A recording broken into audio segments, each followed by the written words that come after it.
Time ತೊಳೆದ 2 ರಿಂದ 3 ವರ್ಷ ಬೇಕು ಮಾಡಲಿಕ್ಕೆ. ನಾವು ಫಸ್ಟ್ ಇಯರಿಂದನೇ ಪ್ರಯತ್ನ ಮಾಡ್ತಾಯಿದ್ವಿ ಡಿ ಸಿ ಆಫೀಸ್ ಆಗಬೇಕಂತ.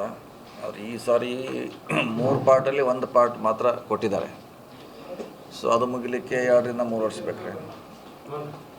ಸೊ ಮೇಲೆ ಸೇತುವೆ ಕೂಡ ಮಿನಿಮಮ್ 2 ಇಯರ್ಸ್ ಅದು ಬೇಕು.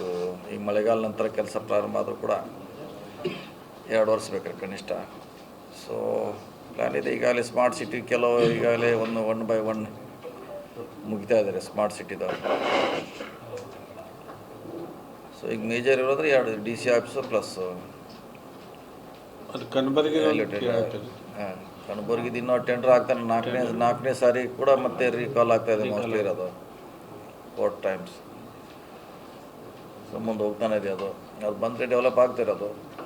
ಸರ್, ಈ ಜಿಲ್ಲಾಧಿಕಾರಿ ಕಚೇರಿಯನ್ನು ಅದೇ ಏನು ಮೊದಲಿಗೆ ಇದು ಮಾಡಿದ್ರಿ ಮಾರ್ಕ್ ಮಾಡಿದ್ರಿ ಅದೇ ಸ್ಥಳದಲ್ಲಿ ಆಗ್ತಾ ಇದೆ ಅಥವಾ ಬೇರೆ ಕಡೆ ಏನಾದರೂ ಚೇಂಜ್ ಆಗಿದೆ? ಅಲ್ಲಿ ಅದರಲ್ಲಿ ಅದೇನು ಸಬ್ ರಿಜಿಸ್ಟ್ರಾರ್ ಆಫೀಸ್ ಇದೆಯಲ್ಲ, ಪೊಲೀಸ್ CND ಯಾವುದು ಆಫೀಸ್ ಇದೆಯಲ್ಲ, ಅಲ್ಲಿ ಫಸ್ಟ್ ಪೇಜ್ ಅಲ್ಲಿ ಮಾಡ್ತಾಯಿದ್ದೀವಿ. 2ನೇ ಅಂತೂ ಇನ್ನೂ ಬೇರೆ ಇದೆ, ತಾಲೂಕು ಪಂಚಾಯತಿ ಸಪ್ರೇಟ್ ಇದೆ ರೀ. ಈಗಿರುವಂಥ ಡಿ ಸಿ ಆಫ್ ಸಪ್ರೇಟ್ ಇದೆ. ಅಂದರೆ 3 ಹಂತದಲ್ಲಿ ಮಾಡಿ ಕೆಲಸ ಸ್ಟಾರ್ಟ್ ಆಗುತ್ತೆ ಸರ್. 1 ಹಂತ ಸ್ಟಾರ್ಟ್ ಆದ್ರಿ ಇಮಿಡಿಯೇಟ್. ಅದೇನು ಮಳೆಗಾಲ ನಂತರ ಅದು ಅಷ್ಟೊಳಗೆ ಕ್ಲೀನ್ ಮಾಡಿ, ಯಾಕಂದ್ರೆ ಅವ್ರಿಗೆಲ್ಲ ನೋಟಿಸ್ ಕೊಡ್ಲಿಕ್ಕೆ ಹೇಳಿದ್ರಿ ಇದ್ದವ್ರಿಗೆಲ್ಲ ಬೇರೆ ಕಡೆ ಶಿಫ್ಟ್ ಆಗಲಿಕ್ಕೆ. ಸೊ ಮೋಸ್ಟ್ಲಿ ಓವರ್ ಬ್ರಿಡ್ಜು ಮತ್ತು ಪ್ಲಸ್ ಡಿ ಸಿ ಆಫ್ಸು ನವಂಬರ್ಗೆ ಸ್ಟಾರ್ಟ್ 2 ನವಂಬರ್ 1ಕ್ಕೆ. ಅದೇ ಮಾಡ್ತೀವಿ, ನಮ್ಮ ಕೈಯಲ್ಲಿದೆ, ನಾವೇನು ಎನಿ ಟೈಮ್ ಮಾಡ್ತೀವಿ. ಆದರೆ ಇನ್ನೂ ಡಿಸೈನ್ ಫೈನಲ್ ಆಗಿಲ್ಲ, ಮನೆ ತೋರಿಸಿದ್ದಾರೆ ನಡುವೆ. ಈಗ super speciality hospital CBT bus stand ಎಲ್ಲೊಂದು ರೆಡಿ ಅದಾವೆ. CBT ಇನ್ನೊಂದು ತಿಂಗಳಲ್ಲಿ ರೆಡಿ ಆಗ್ತದೆ ಅಂತ ಹೇಳಿದ್ರು. 1 ಮಂತಕ್ಕೆ ಅದೇ 1 ತಿಂಗಳು. ಅದು ಬಹುಶಃ ಮೇದಲ್ಲಿ ಅಥವಾ ಜೂನ್ನಲ್ಲಿ, ಮೋಸ್ಟ್ಲಿ ಜೂನ್ 1ಕ್ಕೆ ಆಗ್ಬೋದು. ಅದನ್ನು ಸ್ಟಾರ್ಟ್ ಮಾಡಿದ್ರು. RTO ಆಫೀಸು ರೆಡಿ ಆಗಿದೆ, ಅದು ಆಗಿದ್ದಾರೆ. ಅವ್ರ ಇಲಾಖೆ ಅವ್ರು ಯಾವ 1 by 1 ಮಾಡ್ತೀರಿ, ಎಲ್ಲ 1 by 1 ಮಾಡ್ತೀವಿ. ಮಹಾನಗರ ಪಾಲಿಕೆಯಲ್ಲಿ ಬಾಂಡ್ನಲ್ಲಿ ಕಡಿಮೆ ಆಗ್ತಿರ್ತಾರೆ, ನಿನ್ನ CM ಅವ್ರು ಅನೌನ್ಸ್ ಮಾಡಿದಾರಲ್ಲ. ಇನ್ನೇನು ಅವ್ರು ಅಧಿಕೃತವಾಗಿ ಅವ್ರ ಮಹಾನಗರ ಪಾಲಿಕೆ ದಾಖಲೆ ಆಗ್ತೈತೆ. ಅವರಿಗೆಲ್ಲ ಮೂಲಭೂತ ಸೌಲಭ್ಯ ಕೂಡ ಆಯ್ತಲ್ಲ. ಈಗ ನಿನ್ನಿಂದ ಆಲ್ರೆಡಿ ಆದೇಶ ಆಗಿದಲ್ಲ, ನಿನ್ನೆ ಕೊಟ್ಟರಲ್ಲ, ಕೊಟ್ಟರು ದಾಖಲೆ ಕೊಡ್ಲಿಕ್ಕೆ ಪ್ರಾರಂಭ ಆಗಿದೆ. ಆದೇಶ ಆಗಿ ಸುಮಾರು ದಿವಸ ಆಗಿದೆ. ಈಗ ಅವ್ರು ಬಂದು ನೋಂದಣಿ ಮಾಡ್ಕೋಬೇಕಷ್ಟೆ. ಸಬ್ ರಿಜಿಸ್ಟ್ರು ಇರಲಿಕ್ಕೂ ಸಹಿತ ವಾಟರ್ ಬಿಲ್ ಯಾವುದೇ ಇಲ್ಲ ಕೂಡ ಅವ್ರು ಮನೆ ಕಟ್ಟರೆ ಸಾಕಷ್ಟೇ. ಮನೆ ಯಾವ್ದು ಮಾಡ್ಲಿಕ್ಕೆ ಒಂದು ಪ್ರಪೋಸಲ್ ಇದೆ ರೀ, ಈಗಲೇ ಮಾಡಬೇಕು. ಜೊತೆಗೆ ಎಲ್ಲ ಸರೌಂಡಿಂಗ್ ಇರೋ ಎಲ್ಲ ಪಂಚಾಯತಿಗಳನ್ನ ಇದ್ರಿ ವ್ಯಾಪ್ತಿಗೆ ತರಲಿಕ್ಕೆ.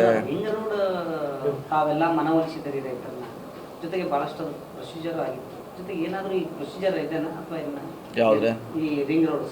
ರಿಂಗ್ ರೋಡ್ ಏನು ಸಮಸ್ಯೆ ಇಲ್ಲ, ನಡೀತಾನೆ ಇದ್ರಲ್ಲ. ರಿಂಗ್ ರೋಡ್ ಏನು ಸಮಸ್ಯೆ ಇಲ್ಲ.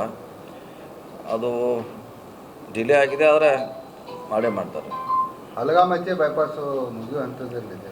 ಯಾವುದೇ ಹಲಗಾಮಚ್ಚೆ ಬೈಪಾಸ್ ಯಾವಾಗ? ಮಳೆಗಾಲ ನಂತರ ಮೋಸ್ಟ್ಲಿ ಸ್ಟಾರ್ಟ್ ಆಗ್ಬೋದು. ಅದು ಮುಗಿತಿದ್ರೆ. ಆದರೆ ಒಂದು ಮಧ್ಯ 57 ಎಕರೆಗೆ ಹೈಕೋರ್ಟ್ ಡಿಸಿಷನ್ ಕೊಟ್ಟಿದಾಗ ಸುಪ್ರೀಂ ಕೋರ್ಟ್ಗೆ ಏನೋ ಅವ್ರು ಅಪೀಲ್ ಮಾಡ್ತಿದ್ದಾರೆ ಆತ ನ್ಯಾಷನಲ್ ಅಥಾರಿಟಿ ಅವರು. ಅದೊಂದು ಇಶ್ಯೂ ಇದ್ದಾರೆ. ಆದರೆ ಅದನ್ನು ಬಿಟ್ಟು ಎಲ್ಲ ಓಕೆ ಇದೆ.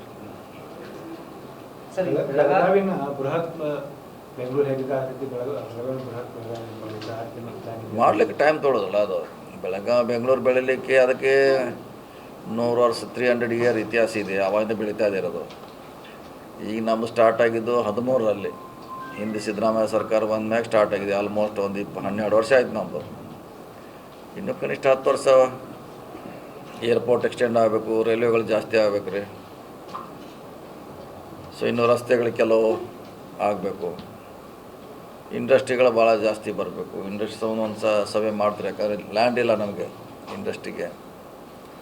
ಇಂಡಸ್ಟ್ರಿಗೋಸ್ಕರ ಒಂದು ಲ್ಯಾಂಡು ಮುಗಿಸುವಂಥ ಕೆಲಸ ಮಾಡ್ತೀವಿ ಬೆಳಗಾವಿ ಸುತ್ತಮುತ್ತ. ಸರ್, ಈಗ ಮೊನ್ನೆ ಮಳೆ ಏನಾಯಿತು, ಭಾಳಷ್ಟು ಮಳೆ ಆಯಿತು. ಅದರಿಂದಾಗಿ ರಸ್ತೆಗಳು ಭಾಳಷ್ಟು ಹಾಳಾಗಿತ್ತು. ಈಗೇನು ಎಲ್ಲ ಬೆಳಗಾವಿ ಜಿಲ್ಲೆಯಾದ್ಯಂತ ಏನು ಯಾವ ರೀತಿ ಈಗ ಲಾಸ್ಟ್ ಟೈಮ್ ಹೊಸಲ ಮಳೆ ಭಾಳ ಆಗಿತ್ತಲ್ಲ, ಆಲ್ಮೋಸ್ಟ್ ರಿಪೇರ್ ಮಾಡುವಂಥ ಪ್ರಯತ್ನ ಮಾಡಿದ್ದೀವಿ. ಹೊಸ ರಸ್ತೆನೂ ಕೂಡ ಮಾಡ್ತಾಯಿದ್ದೀವಿ. ಸೊ ಕೆಲವು ಕಡೆ ಬ್ರಿಡ್ಜ್ ಕೂಡ ಕಟ್ತಾಯಿದ್ದೀವಿ. ಸೊ ನಮಗೇನು ಅವೈಲೇಬಲ್ ಫಂಡ್ ಇದೆ ಅದರಲ್ಲಿ ಮ್ಯಾಕ್ಸಿಮಮ್ ಮಾಡಲಿಕ್ಕೆ ಪ್ರಯತ್ನ ಮಾಡಿದ್ದೀವಿ. ಈ ಸಾರಿನೂ ಮತ್ತು ಯಾವ ಟ್ಯಾಕಲ್ ಮಾಡಲಿಕ್ಕೆ ಆಗಿಲ್ಲ, ಈ ಸಾರಿಗೆ ಮಾಡ್ತೀವಿ. ಕೊಯ್ನಾ ಜಲಾಶಯದಿಂದ ನೀರು ಬಿಡುವಂತ ರಿಕ್ವೆಸ್ಟ್ ಮಾಡ್ತೀವಿ, ಪ್ರತಿ ವರ್ಷ ನೀರು ಬರೋಲ್ಲ, ಪ್ರತಿ ವರ್ಷ ಮಾಡ್ತೀವಿ ನಾವು. ನೀರು ವಿನಿಮಯ ಒಪ್ಪಂದ ಅದಾದ್ಮ್ಯಾಗಲ್ಲ, ಅದು ಆಗಬೇಕಲ್ಲ, ಅದು ಜತ್ ತಾಲೂಕಿನಾಗ ಆದಾಗ ಅದು ಆಗುತ್ತೆ. ಸರ್ ಯಾಕೆ ಸರ್ ಏನದು ಏನು ತಾಂತ್ರಿಕ ಕಾರಣನ ಅಥವಾ ಏನು ಅವರು ಮುತುವರ್ಜಿ ವಹಿಸ್ತಾ ಇಲ್ಲ ಅಥವಾ ನಮ್ಮವ್ರು ಮುತುವರ್ಜಿ ವಹಿಸ್ತಾ ಇಲ್ಲ, ನಮ್ಮವ್ರು ಮಾಡ್ತಾರಲ್ಲ, ರಿಕ್ವೆಸ್ಟ್ ಮಾಡ್ತಾರೆ. ಈಗ ಮತ್ತೆ ಬಿಡಬೇಕು, ಡ್ಯೂಟಿ ಇರಲ್ಲ. ಸರ್, ಅದು ಒಪ್ಪಂದ ಮಾಡ್ಕೊಳ್ಳಿಕ್ಕೆ ಸರ್ ಒಪ್ಪಂದಕ್ಕೆ ಏನಾಗಿದೆ? ಒಪ್ಪಂದ ಅಂದರೆ ನಾವು ಮಾಡಿ ಅವ್ರಿಗೆ ನೀರು ಅಲ್ಲಿ ಹರಿಸ್ಬೇಕು. ಫಸ್ಟ್ ಇಲ್ಲಿ ಜತ್ ತಾಲೂಕಿಗೆ ಕೊಡ್ಬೇಕು.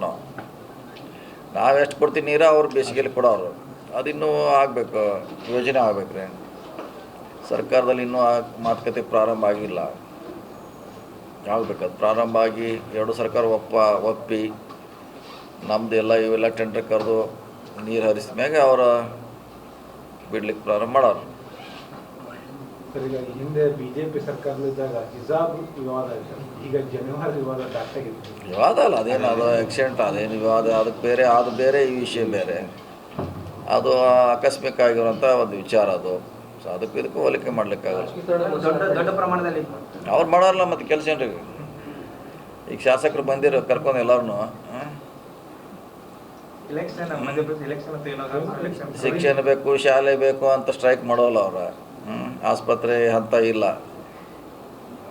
ಇಂಥ ಯಾವ ಇನ್ಸಿಡೆಂಟ್ ಆದ್ರೆ ಅಂತ ತೊಗೊಂಬಂದ ರಾಜಕೀಯಕ್ಕೆ ಅನುಕೂಲಿಸ್ತಾರೆ. ಅದು ಎಲ್ಲೋ ಒಂದು ಕಡೆ ಆಗಿದ್ದು, ಯಾರಿಗೂ ಸರ್ಕಾರಕ್ಕೂ ಸಂಬಂಧಪಟ್ಟದ್ದಲ್ಲದ ಅಥವಾ ಯಾರಿಗೂ ಸಂಬಂಧಪಟ್ಟದಲ್ಲ, ಖಾಸಗಿಯಾಗಿರುವಂಥ ಸಂಸ್ಥೆಗಳವು. ಸರ್, ಈ ರೀತಿ ತೆಗೆಸ್ಬೇಕಂತ ಏನಾದ್ರು ಗೈಡ್ಲೈನ್ಸ್ ಇತ್ತ? ಎಲ್ಲಿದ್ದಾರೆ? ಹೆಂಗೆ ಶಿಕ್ಷಕರು ತೆಗ್ಸಿದಾರಲ್ಲ ಸರ್, 3-4 ಕಡೆ ಏನಾರು ಇತ್ತ? ಇಲ್ಲ ಅವ್ರು ಸ್ವಂತವಾಗಿ ಅವ್ರ ಶಿಕ್ಷಕರಿಗೆ ನೀವು ನೋಡ್ಬೇಕು, ಅದು ಎಲ್ಲಿ ಆದೇಶ ನೀವು ತೆಗೆದು ನೋಡಿ, ನಮ್ಗೆ ಗೊತ್ತಾಗ, ನಮಗೆಲ್ಲ ಗೊತ್ತಿಲ್ಲ.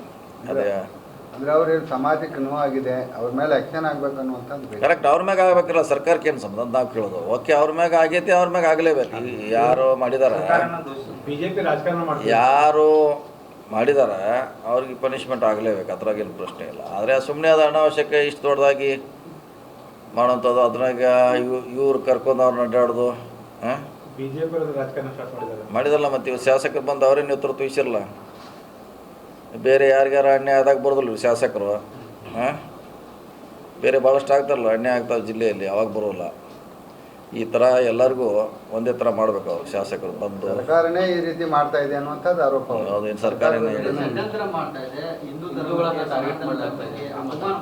ಒಡೆದು ಆಳುವ ನೀತಿ ಸಲುವಾಗಿ, ಸಮಾಜವನ್ನು ಒಡೆಯುವ ಸಲುವಾಗಿ ಸರ್ಕಾರ ಹೇಳೋದು ಭಾಳ ಸುಲಭ ರೀ. ಅದು ಹೇಳೋದು ಭಾಳ ಸುಲಭ, ಹೇಳೋದು ಭಾಳ ಸುಲಭ.